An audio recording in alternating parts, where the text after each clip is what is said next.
I'm your host, Locum23. You're joining me for Elementalists, Chapter 11, Double Double. Foil in trouble. You sit in Professor Swan's office staring into the face of the guy who claims to be your twin, the same person who's been attacking you ever since you arrived. Twin? I don't have a twin. And I'm certainly not related to an attempted murder. Murder, haha, that's rich. Were you listening to anything I just said? As his lips curl into a grimace, you can't help but mirror his expression, feeling your anger and frustration bubbling inside of you. Professor Swan looks between the two of you before jumping up from her desk. Well, I'll see you two have a lot to catch up on. I'll just make some tea, shall I? Earl Grey, piping hot, 2 bags, 4 or 5 teaspoons. Or tablespoons, excuse me. I like a little bit sweet tea. And maybe something a little stronger for myself. Ooh, Death Wish coffee? Question mark? Professor Swan, how are you just okay with this? He's been trying to kill me.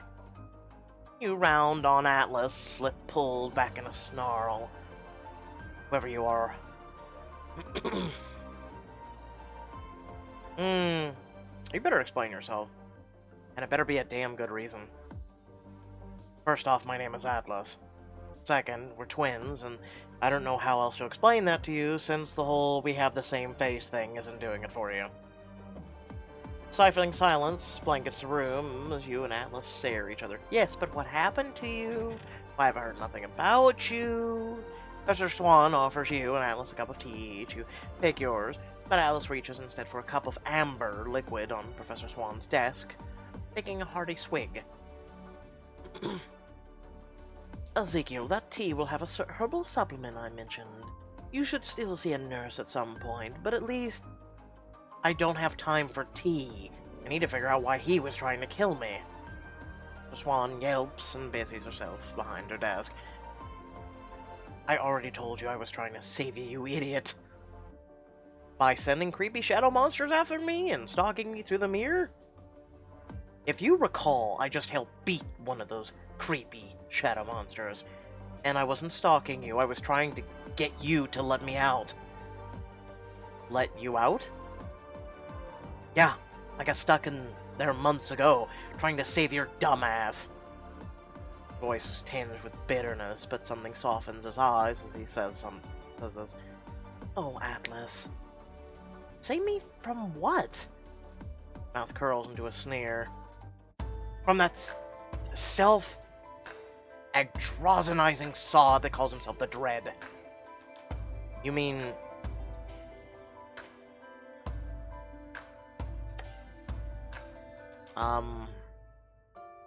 You have to forgive me, I forget his name.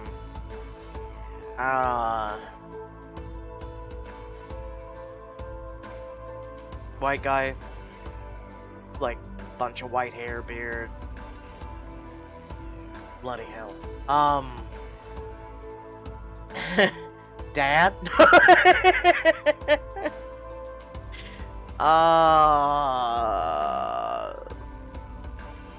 I shall call him Rowan. I don't know if it'll name it or not. I can't remember his name right now, but I know he killed a bunch of kids, right? More specifically, twins. Hundreds of them. But why? Because he was looking for us, and he wants to kill us. You hear a rattling sound, turn up to see Professor Swan setting her cup on the table with a shaking hand. Atlas. This can't be real, can it? Yeah, well, you didn't think magic was real either up until a few months ago. Atlas, that's enough. He's not ready. And whose fault is that? The Winchester family knew this day would come, and it was their job to prepare him, like my caregivers did me. Prepare me for what? For the fight to come, of course. Our birth parents separated us to keep us safe. Our caregivers were supposed to keep us hidden. And now Rafe knows where we are and knows that we're together. Our time is up and you have no idea what's coming. Alice puts a hand on your cheek and you feel an icy chill emanating from it. You shrug it off, taking a step back. What are you... It's a moon spell. It allows me to share my memories with you. Atlas, you need to recover. You're not strong enough to do this right now. He needs to see what we're dealing with. You allow Alice to perform the spell, you'll be able to play as him, and get first-hand insight into what you will come to face. Oh, baby. So, real quick, before we make this decision, again, please remember to support my channel. It helps me do things like this. Do it, I need to say it for myself. Some of us don't use hacked versions. Some of us play legit games. We're called gamers. I have to, otherwise I'm not sure I can believe it. Professor Swan sighs, but reluctantly nods her approval. Atlas puts his hand up to your face and closes his eyes. Now, Ezekiel, close your eyes. This will feel fairly real, but remember that you are perfectly safe. Close your eyes and open your mouth to speak, but then are immediately swallowed up by the darkness. Now, playing as Atlas. You sit up high in a tree, watching as a caravan of monstrous creatures and dark-clad Atum carry building materials to the weathered old castle high on the nearby hill. I don't know why we have to help. We should just be up at the castle sitting pretty right about now. You know these things, direction, and you also know the boss doesn't like to hear that kind of talk, so shut up and do as you're told. The man grumbles to himself and raises his hand effortlessly, lifting a massive tree trunk into the air. Already built his machine, so what's all this for? All I'm saying is, we better get what we're owed. And you shall! You tense at the sound of the voice that has haunted your nightmares for years. You turn to see Rafe himself striding down the dark pathway. You know what they say. If you have time to complain, you have time to work. Or maybe you need a little supervision of your own. In his fist, he raises a pulsating essence. He tosses it in the air, and before it hits the ground, a mass of writhing shadows spring out of it and form a hulking shadow beast.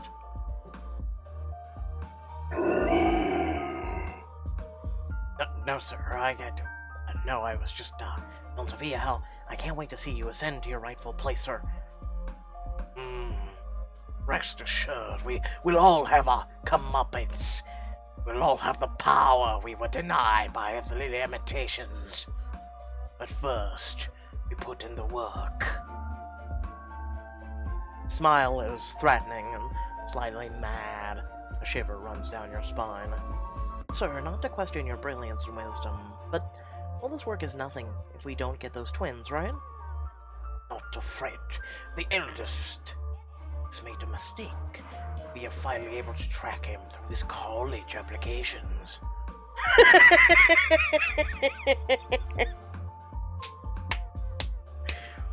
You found him because he applied to college. Okay. He's at some tuneless institution called Heartfield University. He won't be hard to find. Ezekiel, I have to get to him first. And the other one, sir? Atlas? Ah, Atlas. We like to imagine he's closer than we think. He turns and scans the trees, and through the darkness, through the invisibility ward you've cast on yourself, his eyes bore straight into yours. You can come out now, child. No need to hide. No, I can't be caught now. You turn and launch yourself from the tree. The wind whistles in your ears as you dive straight down to the ground. Earth. As you dive, the ground below you rises up to meet you. Your feet touch down, and you roll down the newly created hill. It was a close one. You take off into the trees, spreading back towards your camp. In the mirror you'd been using for transport, in front of you, an image of Rafe appears, a ghostly specter in the night. Always running. Fetch, my pet. From behind you, the enraged scream of Rafe's favorite pet rings through the forest, followed by the sound of splintering trees as it pursues you. Come on, Atlas, pick up the pace. You twine your fingers together as you run, twisting them to the right and left, casting a hair spell that propels you forward even faster. Need a boost.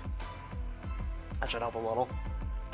But when you glance behind you, the creature still bounds towards you, growing ever closer. Rafe's disembodied head appears just in front of you, laughing as you dash straight through the projection. Why don't you give it up, child? Rafe's laugh echoes around you as you burst through the underbrush to your campsite. But everything's gone, including your mirror. Nowhere to run, nowhere to hide. That's what you think. You look up at the full moon, take a deep breath, and you pull a compact mirror from your pocket, aligning the reflection surface with the shaft of the moonlight. Gotta line it up just right. The beam reflects its glow on the trees across from you, creating a circle of light. You blow on the mirror, and the circle gets brighter. That's the easy part.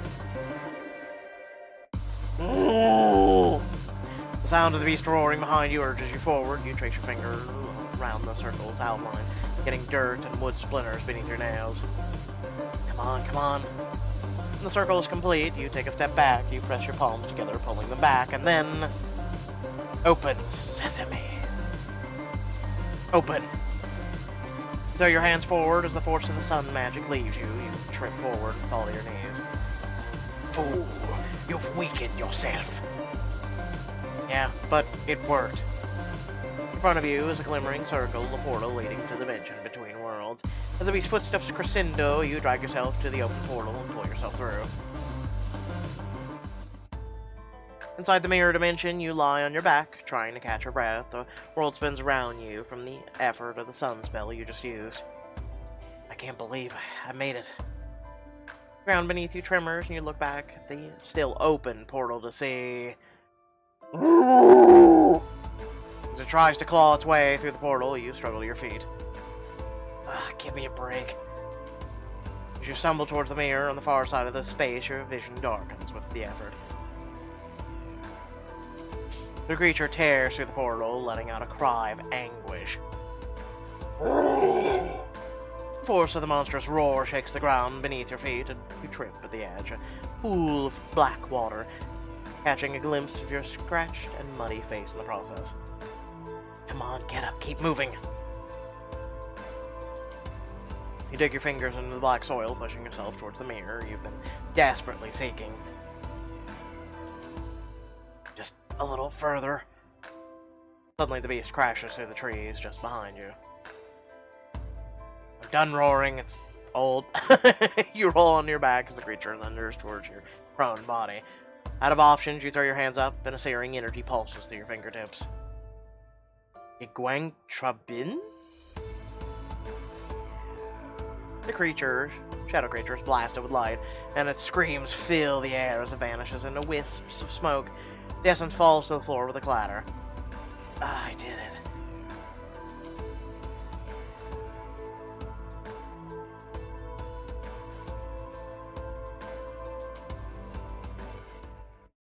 Now playing as Ezekiel. As you've come back to yourself, you're hit with a wave of nausea. I feel so sick. Don't worry. It's to be expected, it'll pass. He almost had you, and that shadow thing. That old creep has been trying to catch me for years. I don't understand. What should we do? What do we do now? Now you go back to your room and keep Atlas out of sight until I can figure out what to do about this mess. That's it? But what about... Mr. Swan puts her hand up, seeing her. He's so stern, makes you go quiet immediately. Please, Ezekiel, I know this is a lot to process. I know you have a lot more questions, but it's my duty to keep you safe. Really? Is it really your duty? Because you didn't keep Atlas safe with her. Turns to Atlas in the eye. Both of you. Please, let me do that. Atlas holds her gaze for a moment longer, then nods curtly. Fine. Okay, sure, this is all great and all, but except for the fact that there's a madman out to kill us? But you know, no problem. We have to die sometime, right?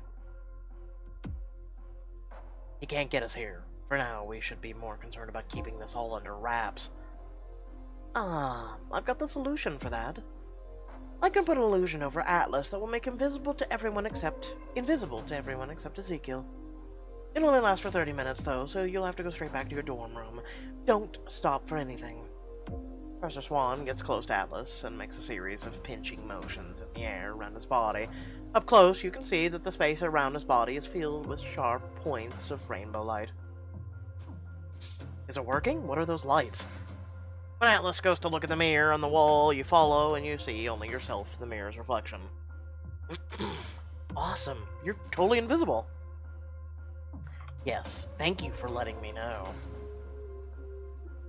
Without any further ceremony, Atlas turns and strides out of the door. Looks like he's sleeping now, apparently. Before you go, I know Atlas has a lot of hard edges, but he's your brother, and he did a lot to keep you safe and shield you from the evils out there. Just remember that while I try to get all this sorted out, I suspect living with him in close quarters is going to be a bit tiresome. I kind of get the feeling you're right. I'll try and remember. So basically, he's me, without coffee. You give Professor Swan a weak smile before following Alice out of the office. I haven't had coffee in 3 days. I've had tea. Welcome to being sick. Out in the hallway, Atlas leans against the wall, drumming his fingers against his folded arms. Finally, I need you to show me to the Hall of Mirrors, the entrance on your end. Of course, not the mirror I came through. Shudders a little at the memory of it. I don't think we should do that? You heard Swan. We've only got 30 minutes to... You do realize our lives are on the line, right? Trust me, I know better than Swan does. Alice, I'll show you, but... Take it down a notch, man.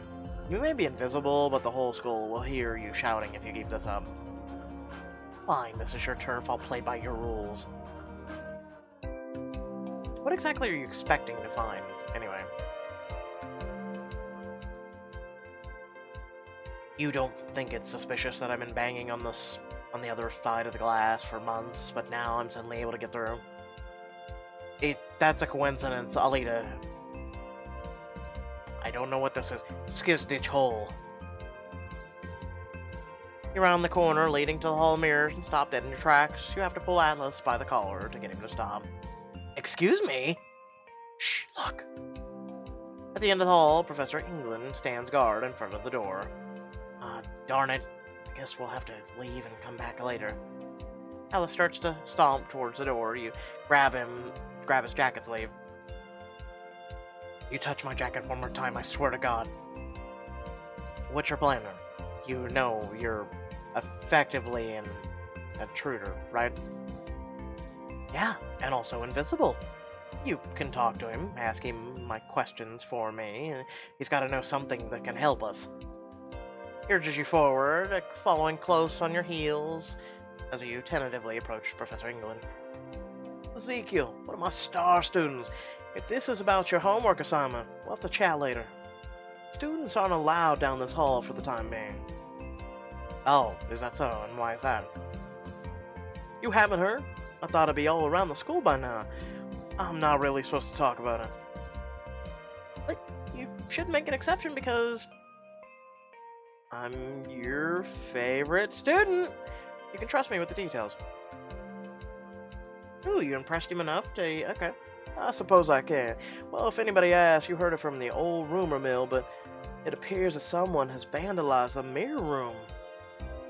You put your hand to your chest and gasp in mock surprise. What do you mean, vandalized? From behind you, Alice whispers. You're overdoing it. That's all we know at the moment. The dean is currently busy attending to other matters, but she'll be down to check on the Sentry recordings as soon as she's finished. He nods to the suit of armor at the end of the hall.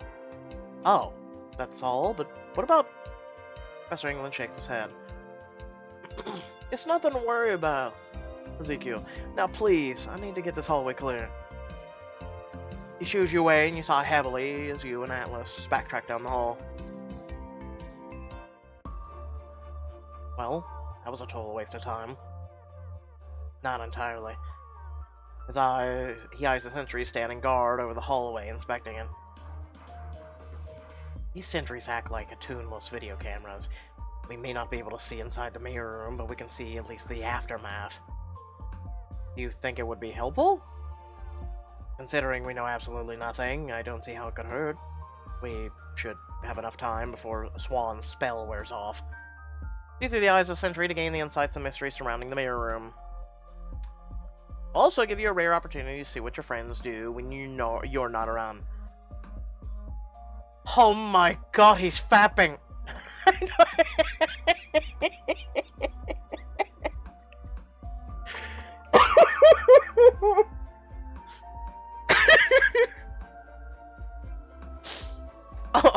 All we'll see is my friends freaking out, thinking I'm dead, or... I should probably find them at some point. Let them know I'm okay. Come on, let's go. You turn to leave and notice the rainbow spots of light that make up Atlas's invisibility charm are beginning to flicker. Oh, our time's almost up. We have to go now. You and Atlas run towards the front doors, only to have them swing open. Two upperclassmen walk in just as Atlas' invisibility begins to flicker. Find the suit of armor. Have Atlas find the suit of armor in the wall, or in the hall. When you do it, it swivels its head towards you with a metallic screech. Sorry, please just shh. As the two students walk past, you lean casually against the wall near the suit of armor, but they pay you no mind. Quick thinking. Push through the double doors and are pleased to see the campus is near empty this late at night. Okay, my dorm is just in that building over there. So what, we just make a run for it? That's when you notice the statue in the center of the campus, swiveling its head back and forth. The light of its eyes is like a lighthouse beam in the darkness. Only if you want to get vaporized, maybe there's some way to distract it? Got it. When I say run, run.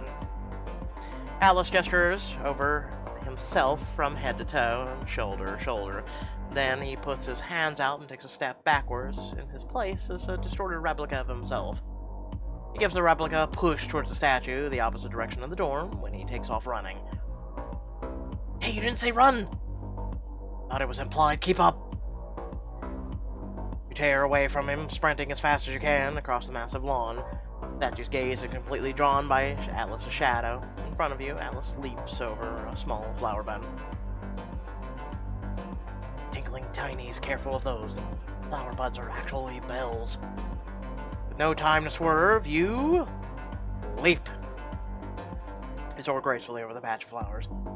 Nice. With the coast clear, you and Atlas sprint for the dorms and throw yourselves through the doors.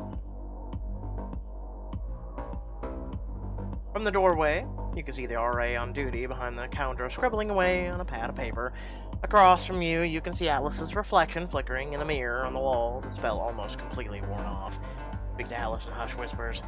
Okay, just need to get past her, and then it's straight shot to my room. Got it. Say no more. Atlas's eyes narrow as he twines his fingers together, making a complicated gesture as the air crackles around him. Atlas, what are you doing? Knocking her out. What? Stop it! Push Atlas's hands back to his sides, rolling your eyes. Cool it, John Wick. I'll go distract her. You just need to slip by quietly and get to the first hallway there. Got it? Atlas shrugs and you walk up to the front desk. Oh, sakes, you're everywhere. She's the master villain behind everything. I figured it out. Let's kill her now. Hi, Ezekiel. What can I do for you? Out of the corner of your eyes, you see Atlas slip behind a potted plant. Plant leaves start to stick to him, and he flails to get them off. Oh, mother of Christ. I knew what coming. I didn't know all the choices were stupid. Gape at her silently. There's a rustling sound as Atlas struggles against the plant's hold. The RA starts to turn towards the sound. That warning, you slam your fist against the desk. The RA starts and turns back to you, giving Atlas just enough time to dart past. Hey! Sorry, bug. You hurry away to rejoin Atlas. The bug is fly. I hate flies. Mosquitoes, too! Catch you later, bye. You and Atlas cross the threshold in your dorm without further incident.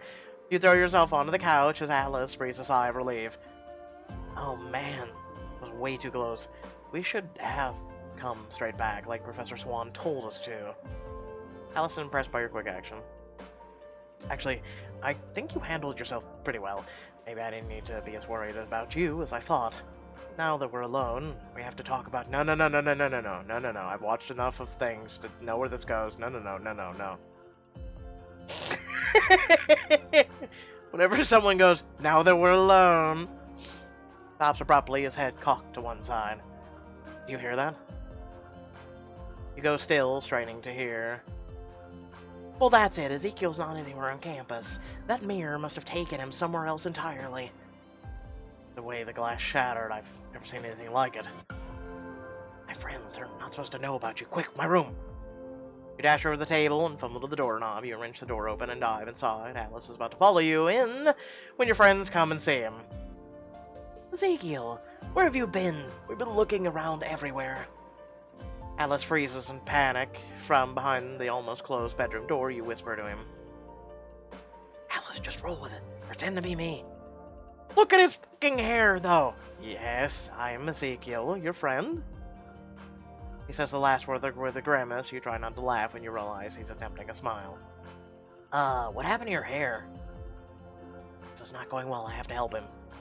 To tell him, deflect the question. Change the subject or something. What happened to your hair? I hope nothing? Never mind all that. Where have you been? The mirror room was completely destroyed and you were just gone. Yeah, where did the mirror take you? We looked all over campus. It just took me to Penn Square. I don't know what went wrong, but it dropped me right into a dumpster. I tried the spell to clean off, but something went wrong and turned my hair all white. I guess I'll have to have Swan fix it tomorrow. Oh, no need. It's just a simple transmutation spell. I can quite easily— Don't touch my hair. And I'll punch the eyebrows off of your face. Every silence passes through the room. Sorry, I've had a really rough day. I'd just like to go to bed. Oh, well, of course. We're just glad you're safe. I guess we should all be off to bed then, Thanks, all of you. As the others turn to go, Shreya turns to Atlas. She hesitates for a moment before launching herself at Atlas, wrapping him in a tight hug. Atlas goes completely rigid, but he doesn't try to fight it like you thought he would. Oh God, I'm so relieved. We've been looking everywhere for you, and you know me. I'm a faithful optimist, but even I was starting to get concerned. Of course, I was right all along. I knew whatever happened to you, you'd come out of it just fine. And here you are. Yeah, here I am. Shreya holds Atlas at arm's length, beaming at him. Ezekiel, I'm so glad you're alright. Really, I couldn't imagine not having you around. Thanks. Shreya pulls him into one last hug before finally releasing him. Shreya walks your friends to the door. Atlas enters your room and shuts the door behind him. Once Atlas is inside, you both breathe a sigh of relief. Friends talk so much. No wonder you're behind in your magical studies. I am not, and my friends are fine, thank you very much. Your friends are weak, no offense. Did you see the way the loud, bright one looked at me? It was odd. That's odd. What's odd is the weird way you describe people. Besides, it wasn't odd. It was friendly.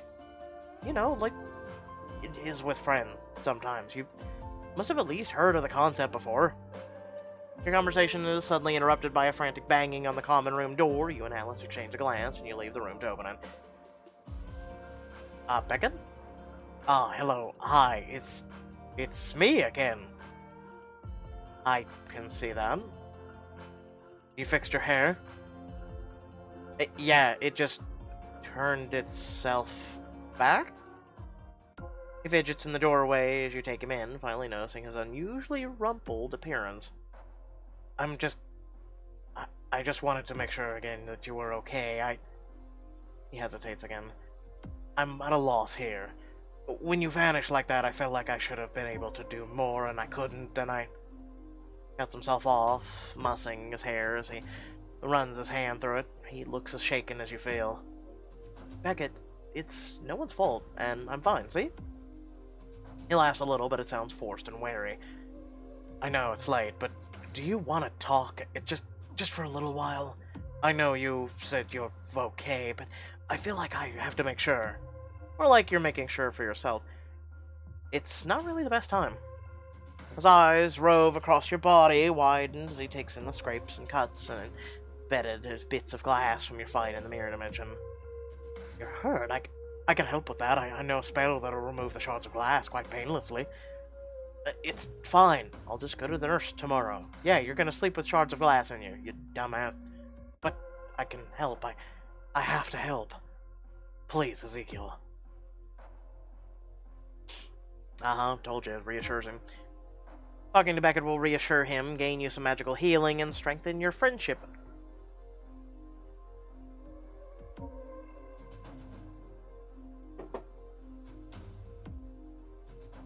I'll see you in the morning.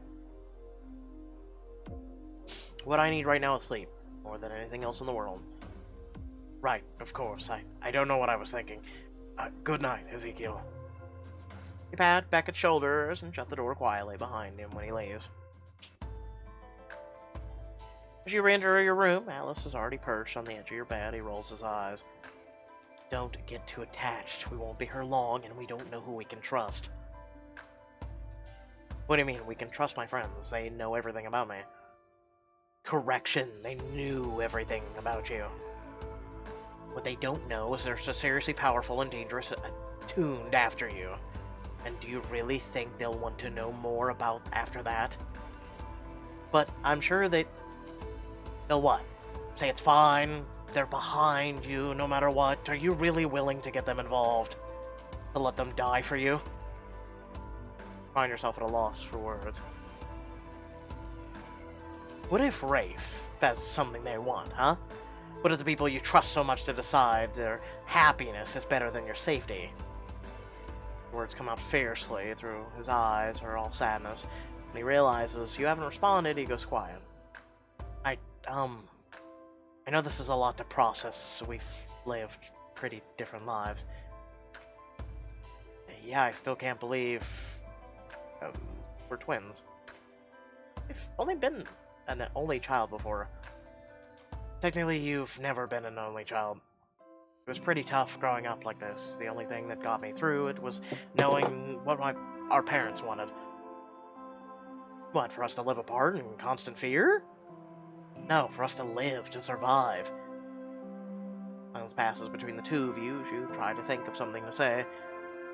So, brother, the picture you gave me earlier, the other half, where'd you get it? Found it in the wreckage of our childhood home. Wreckage? Mm-hmm. The fire burned it all the way down, but no one ever demolished the house. It's probably still standing to this day. A fire? Were our parents... I didn't find any bodies in the wreckage, trust me, I looked. His lips form a hard line as the dark expression passes over his face. We should get some sleep, it's been a long day. He pulls out a round black disc and sticks his arm in. From inside, he pulls out a rolled up sleeping bag and a dirty, singed blanket. Wow. Oh, it's another memento. It's actually one of the few things I remember from when we were babies. You actually remember stuff about our parents? Not a lot, but some. It's kind of hard to think about it sometimes. Oh, I wish I knew anything at all, even the sad stuff. I could tell you what I do know, if you can handle it. Oh, come on, man. Asking Atlas about your parents will give you an opportunity to bond and learn more about your family. It'll also result in another significant item for your collection.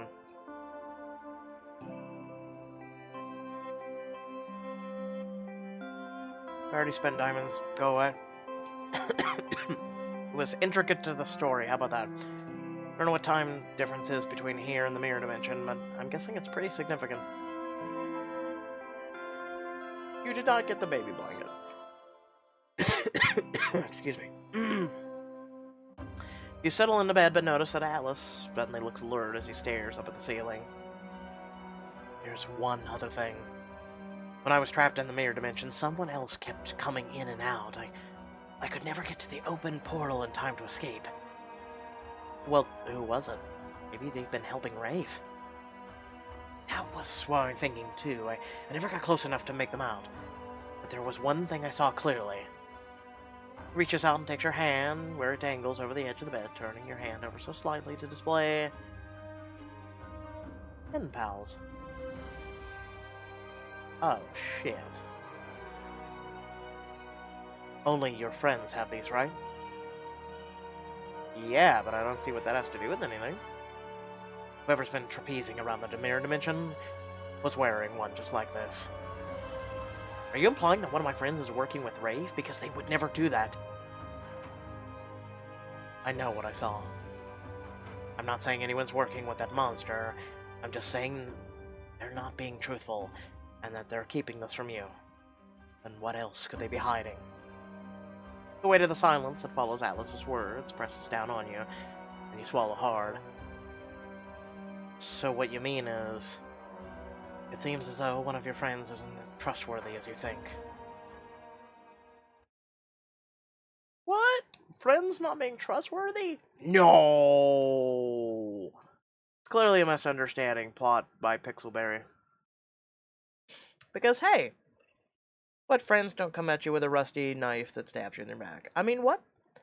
Anyway, with that being said, I hope y'all did enjoy the video. Remember to like, share, and subscribe. If you dislike, feel free to hit that dislike button as well, because you're special, and you don't like quality content.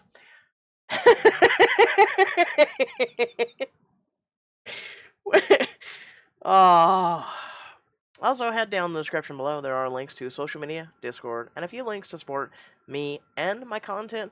And remember that join button that's on channel and my videos is to help support me and my content. Like I said, please do so if you'd like. There's other links down below if you don't trust YouTube or you're like, no, I'd rather do it myself and give a whole 100% or whatnot. Plenty of links for that. But otherwise, if you're not able to, that's fine as well. Just supporting me by watching me, preferably without ad blocker, because it does help. But, you know, that initial ad that YouTube does throw up, when they do approve my videos, it does help. But without further ado, I will catch you guys in the next video. Peace out.